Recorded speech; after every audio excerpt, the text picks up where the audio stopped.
All right, welcome ladies and gentlemen to the Forge track. We've got a set of pretty awesome sessions today, all from engineers and designers and product managers who are actively working on the Forge project.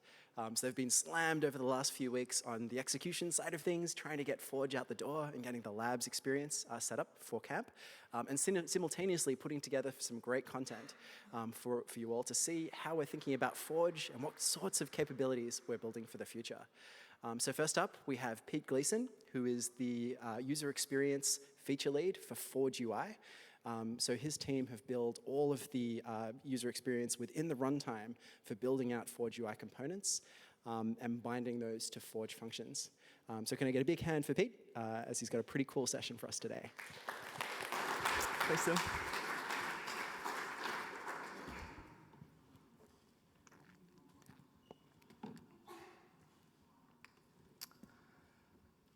Magic moments while programming.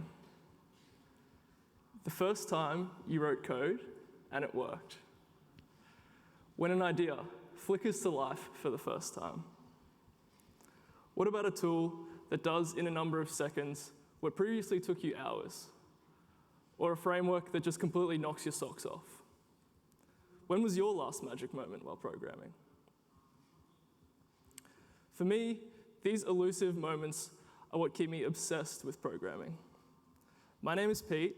I'm an engineer at Atlassian, and I'm the dev experience lead on Forge UI. Our ambition for the dev experience of Forge UI is to be packed with these magic moments. Now, we know building something such as this doesn't happen by magic, so I'm here today to share with you some of the cool features of Forge UI while we build an editor app. An editor macro, I should say. First, we'll introduce Forge UI and have a look at what editor macros are. Then, for the bulk of the session, we'll get hands-on and build an editor macro, introducing some of the concepts of Forge UI along the way. Finally, we'll have a peek at some of the future directions we can take Forge UI in.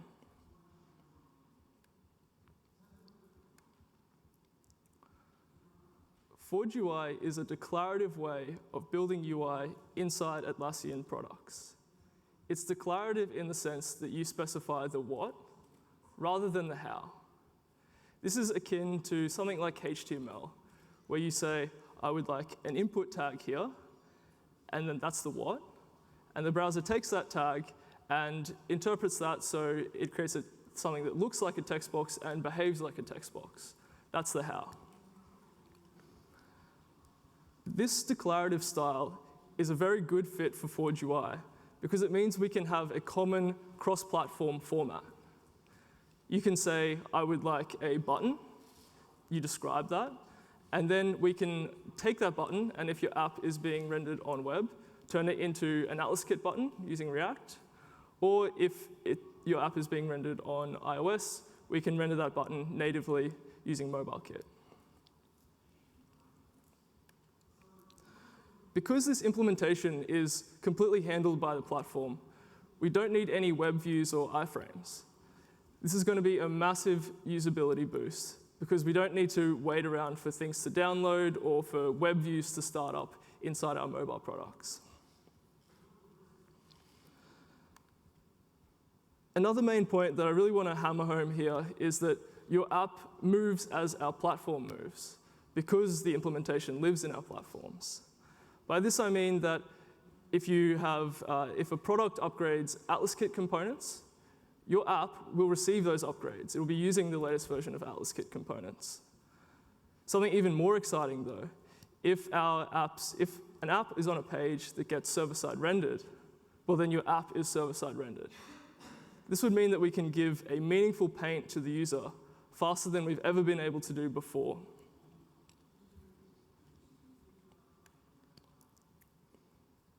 Now, this is our code editor. This is the Atlassian editor. It's a cross-product editor, and it's the thing you use to create Confluence pages, make comments on Jira issues, or comments on Bitbucket pull requests.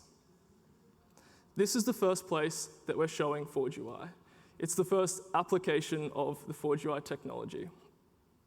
In this drop-down here, macros, and with Forge UI, your app will get a spot in this dropdown. We think editor macros are a really good first spot for Forge UI because, as I mentioned, it is cross-product. There is potential for you to describe your app once, and that's a cross-platform description, working inside a cross-product component. So the bang for your buck here is potentially massive. We also know that in Server, macros made Confluence such a popular product as it is today. We know that teams have multiple macros, and they really tailor or suit their team's workflow with those macros.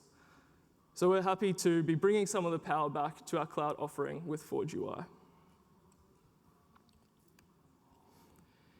Here is how some of the pieces that I mentioned hang together in broad strokes. We have the editor that's inside Confluence, and then when your app is requested, we send an event to get what your app should look like from our FaaS infrastructure. That will run your function, which has Forge UI running inside of it. Forge UI then returns a description of your app to Confluence that is then implements your app.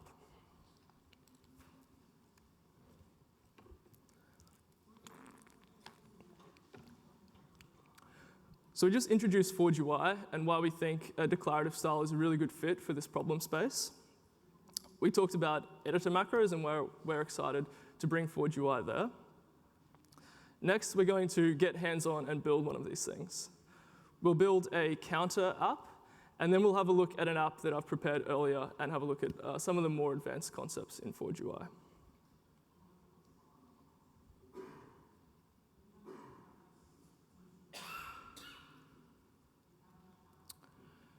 Your first point of contact with Forge is going to be through the CLI. Now, I've already logged in and set up a dev instance, so I'll start by creating an app. You'll be prompted for the name of your app. Then you'll be prompted to select a template. Now, these range in how opinionated they are. The blank template comes with almost nothing, and you're free to bring the technology and make your own choices about how you build your apps or Forge functions. Whereas Hello World, for example, comes with TypeScript and ESLint and, crucially, Forge UI. And this, at the moment, represents kind of the best practices for building these apps. We'll select this for our purposes today. At this point, we're creating an app, and it's being associated with your Atlassian ID. After that's done, we're then cloning the repo and putting it onto your file system.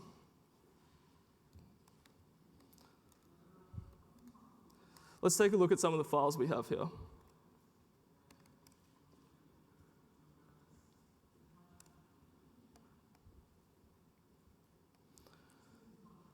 The first thing we'll take a look at is this manifest file. Now, this is the thing that describes what your app does. I kind of think of Forge apps as a sum of their modules. So if you can imagine you're building a Forge app, it might have a bit of UI, it might have a webhook or a product event. And so you would have these modules listed in this manifest here. What we're interested in is this macro entry. This says that this app is going to need a place inside the Confluence editor. Now we're going to build a counter app, so let's change this to be something more descriptive.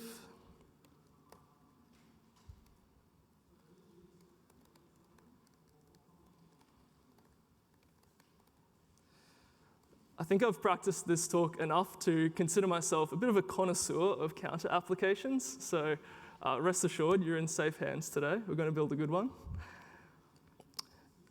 Before we have a look at some of these other files, let's just deploy this and see this running on a site.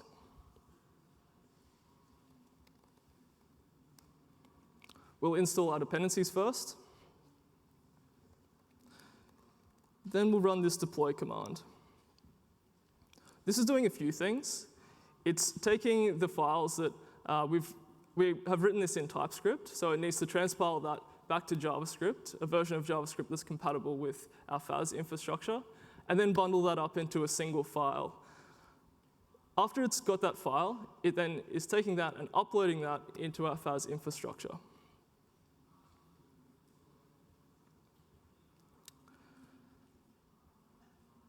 The next step here is to take that deployment that we've just uploaded and associate that with the site. For that, we'll run the install command.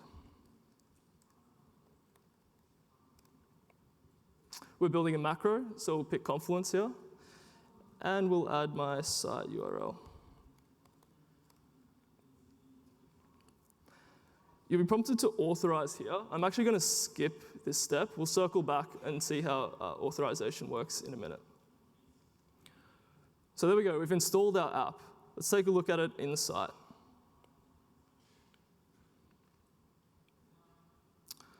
I'll remember to refresh my page as well.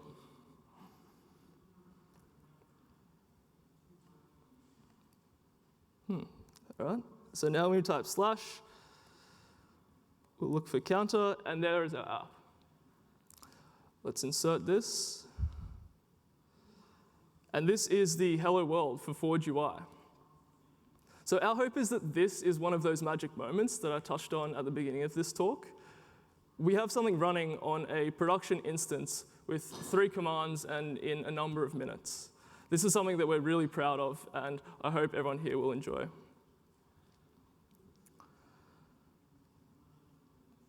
Next, let's have a look at how we describe this UI. How have we said that this should say hello world and that text there? This is found in this index TSX file. And there's a little bit going on here, so we'll break this down. The first thing that's probably sticking out at you is we're using JSX. JSX is a great way of representing structured data, and so we're using it here to describe components. These components are coming from this Atlassian Forge UI library. Among other things, this library provides a set of primitive components. You can imagine these like in HTML, you have div tags and p tags and things like this. The primitives of Forge UI are text components, buttons, forms, these types of things. We'll see more examples as we move along. The next thing to point out is that we have written a custom component here, this app component. And this is part of the power of the component model and why we really love the component model at Atlassian. We've made an abstraction with this component on top of these other 2 text components here. Component composability is a massive reason why we chose this model. I can pick this app component up and render that elsewhere, or even publish this on NPM, and someone else writing a Forge app could take this and render it. So this is something that's really powerful, and we're really happy that we were able to have this model inside Forge UI. The final thing to point out here is the render function. Now, there's lots of juicy technical detail about how this works, but for now, just imagine that this is something that takes your app as described in the component model and makes it compatible with our FaaS infrastructure. Remember that this is all running server-side inside a Lambda function. So this is the magic step that makes that work. Next, let's take a look at the dev loop. To do this, you need to run 2 commands. We'll run the watch command. This is something that's going to watch my files and then rebundle them every time I make a change.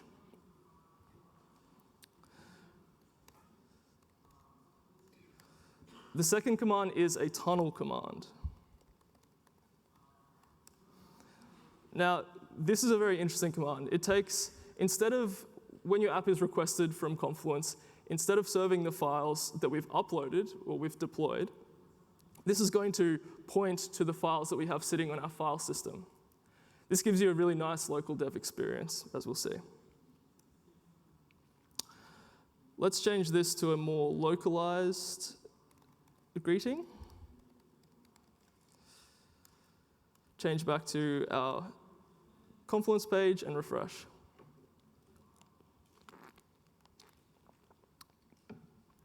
Great. So this is a very tight dev loop, and it's something that we're very proud of. To the task at hand, we're building the greatest counter app in the world. And to do this, you're going to need a button, and we'll render that underneath the text, this text component here. The text component will show the current count, and when you click on the button, we'll increment that.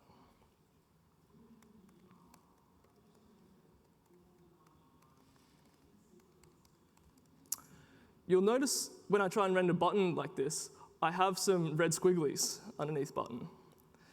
This is TypeScript saying that we haven't provided enough props to render this component. It's saying that we're missing the text and on-click props.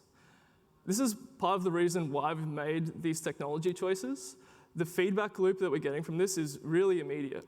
We haven't had to wait to build the app, refresh the page, and then see a runtime error. We're seeing this problem inside our IDE.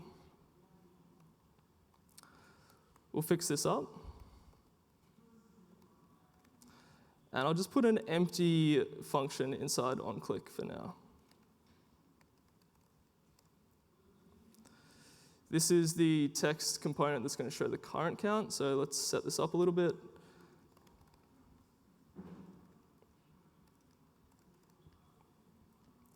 And now we've arrived at another crucial feature that the library has. We need to represent the state of our count. And there's some interesting conflict here between a FaaS model where your function runs, and then after it's finished, it's as if it hadn't happened, right? It's disappeared into the ether. Whereas a UI is more persistent than that. It hangs around so long as the user is looking at the UI. So to reconcile this difference, we've provided a common solution inside the library to manage state.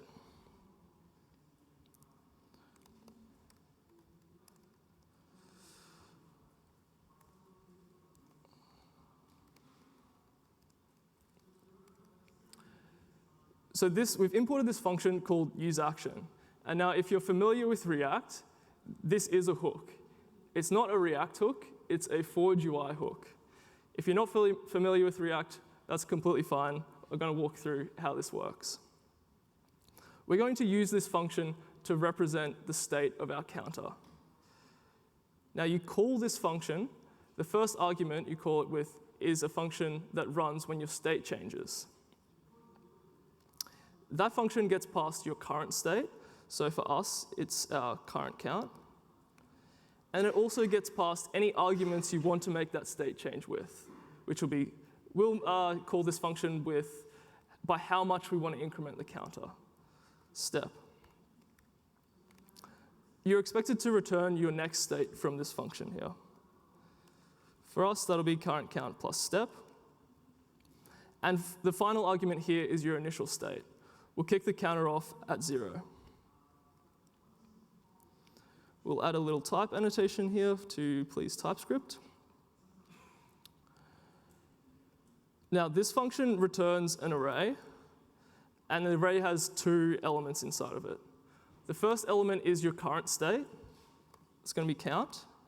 And the second element here is a function that you call when you want your state to change. We'll call it setCount.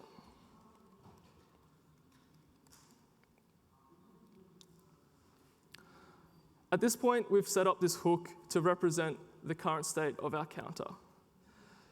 We're pretty big fans of this approach because with hooks, they keep state encapsulated inside a component.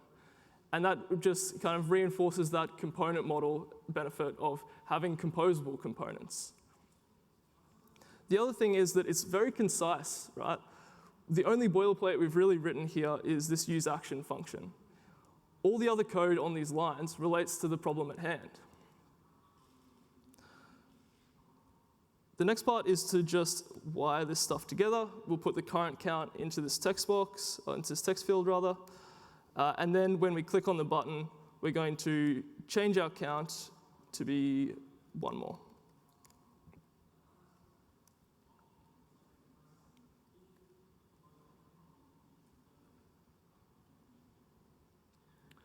Looks all right so far. There we go. This might be some of my best work yet. So I'll briefly touch on what's going on here. I won't try and steal too much of Michael and Simon's thunder. They're going to go on a very deep dive, and I would highly recommend going to their talk this afternoon.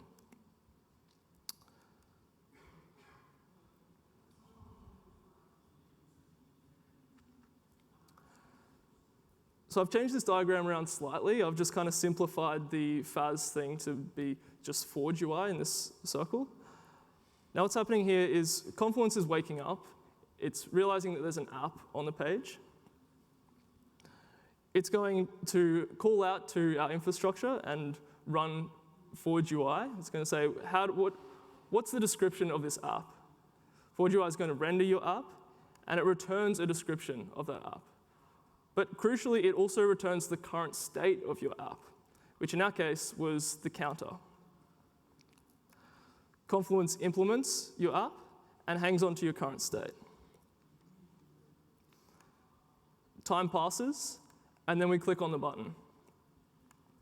Now when we run Forge UI again, we send across an event that describes what happened. So that button was clicked on, but we also send across the current state of the app. Using this, Forge UI can kind of rehydrate your app and re-render it, making any state changes it needs to along the way. This returns your next state, which is going to have count B1. Confluence re-renders your app. We're looking at the number 1 here. It's just so on and so forth here.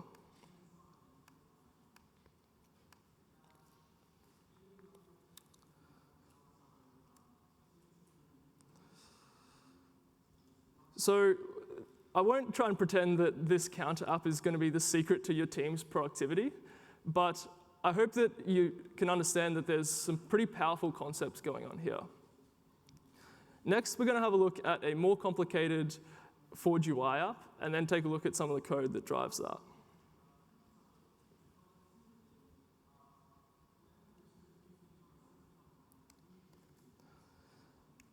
This is a Jira issue search app that I prepared earlier.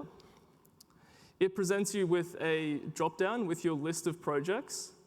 It prompts you to select a project, and then it'll show the issues for that project inside a dynamic table.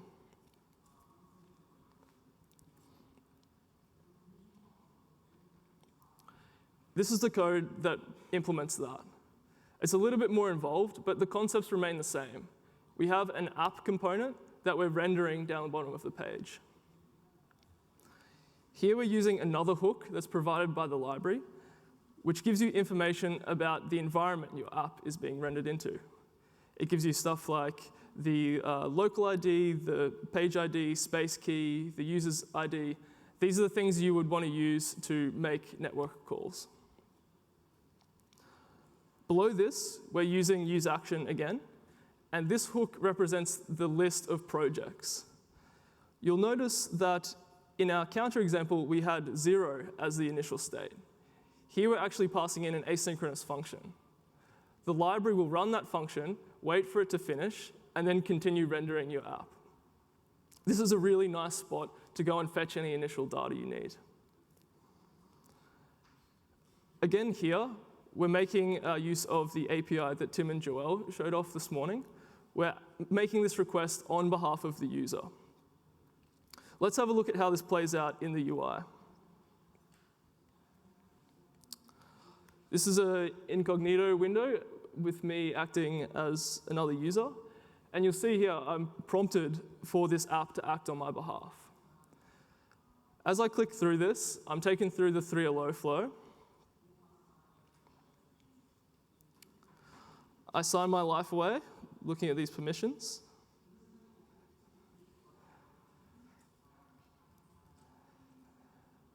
And once I refresh this page, I have the same experience that the other user is having. One thing to point out here is that there's actually some persistence going on between page renders.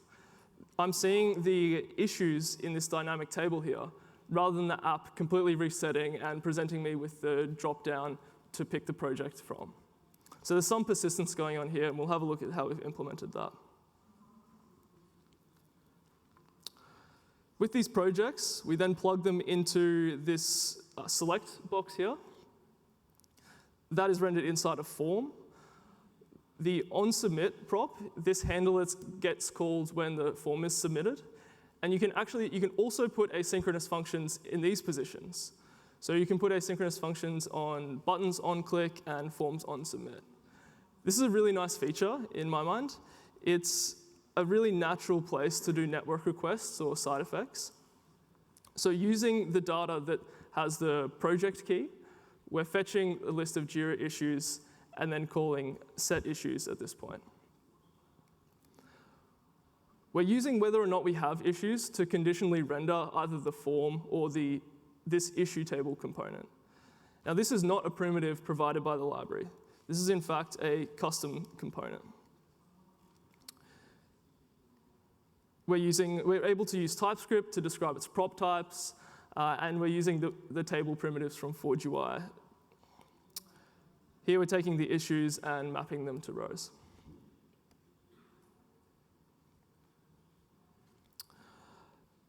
The last thing to point out here is this use content properties hook.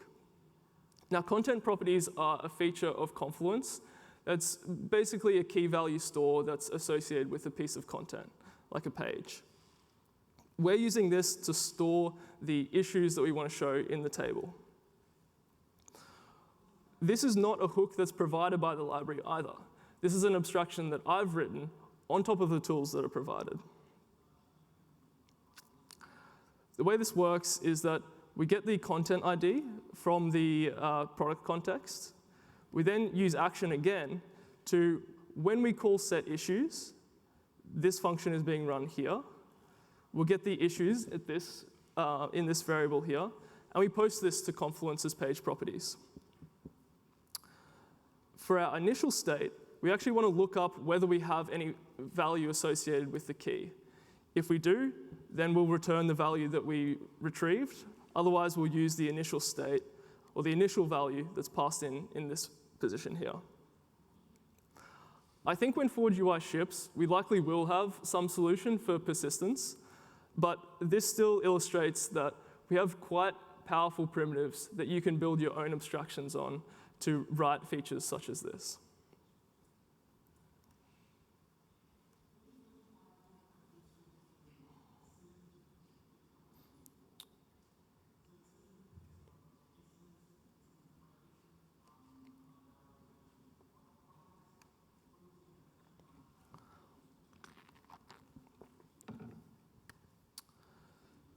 So we just built a counter app and installed it on a real site.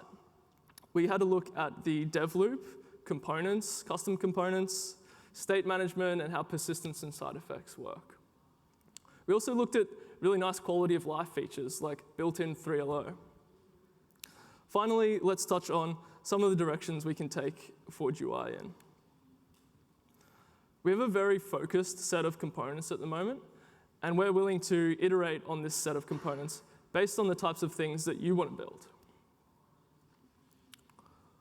We also want to make these apps coupled tightly to the product, in the sense that when you're building an app, you should be able to tell the product, hey, pop a flag when the user does this, or these other kinds of things, where you can tell the product to do things on your behalf. And even further down the line, we think there are many candidates for showing Forge UI inside our products. This is still a very future state, and if editor macros go really well, I think there's a few good spots that we could see Forge UI cropping up. So to tie a bow around this, the main takeaways I want you to have are that building Forge UI apps they're simple. Even if it looks unfamiliar to you at this point, we had something running in a number of minutes. Also, I hope you're excited about editor macros. Whether you have an idea that could be a macro that's crucial to your team's workflow, or something that's just going to shave off an hour of a job you do every week. If you're curious to try Forge UI, we're running workshops or labs upstairs.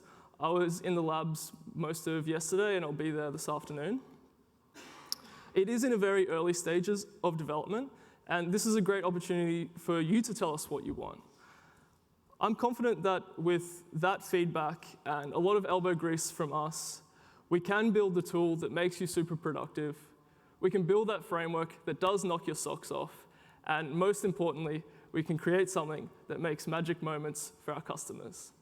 Thank you very much.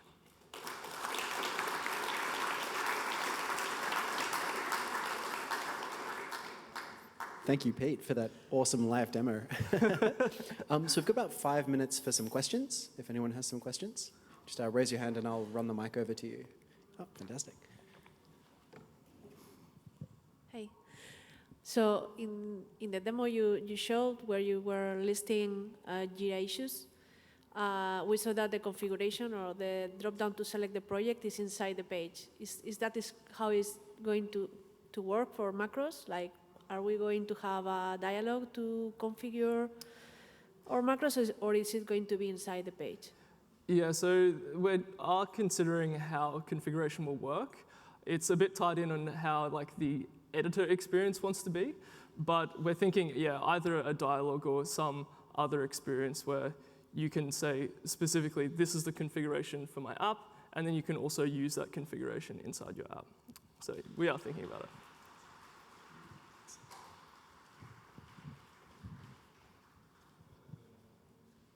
Hi. Are you planning features like I18N or localization or something like this for Forge? I think for any text that you want to show, you'll have to take care of localization.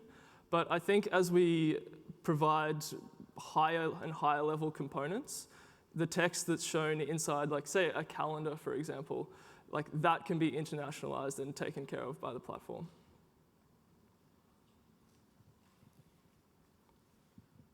Will Forger be the only way for us to design our apps, or can we also, for example, pass some React styles into this render function? There's no plans for you to be able to pass styles in.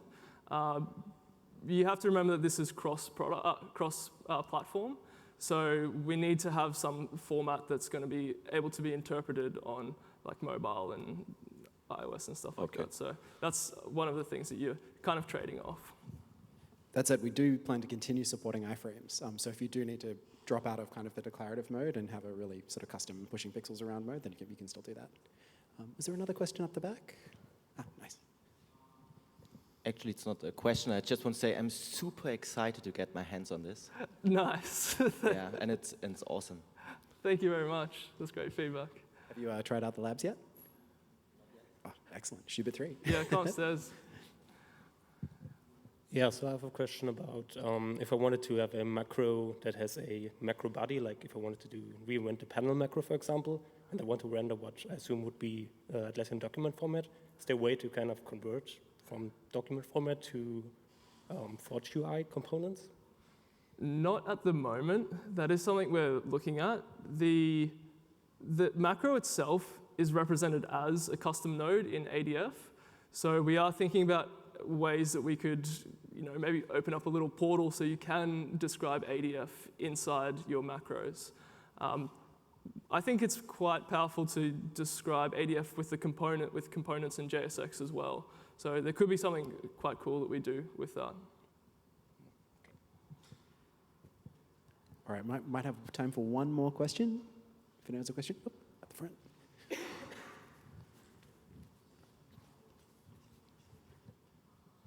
So my question is, who pays for deployed applications, and what about the pricing? I have no idea about the pricing. I can take that one if you like. So we haven't figured out a pricing model yet, where, as we said earlier, the pricing model for functions means that we're hoping to keep costs down, or even potentially free if we can get it that way, but we just haven't done enough thinking and enough modeling of how people are going to be using this in the ecosystem context to figure that out just yet. Cool, alrighty. Thanks again, Pete. Thanks, everyone.